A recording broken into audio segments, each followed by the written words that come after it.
Despite not meeting expectations with their most recently quarterly results, investors are still bullish in the long term and excited in the near term. Since Richtech Robotics expanded the capabilities of its AI-powered barista robot Atom with a new artisanal espresso system. The system utilizes advancements in physical AI to provide customers with efficient and precise artisanal coffee products. Atom's new capabilities include a precision grinder, distribution and tamping equipment, and a hand-pressed espresso machine, which are controlled by NVIDIA-powered AI vision. The upgrade introduces a new layer of intelligence, allowing Atom to monitor and control the espresso-making process in real time. Atom observes the water pressure during extraction and makes precise adjustments to optimize each shot.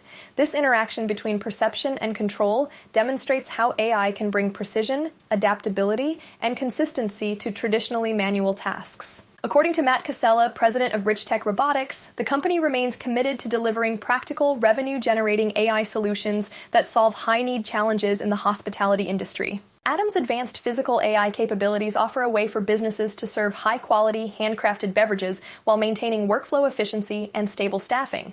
The new artisanal coffee system will be showcased at the National Restaurant Association show in Chicago. For more on crypto and stocks, follow Ascencore. Thanks for watching and have a nice day.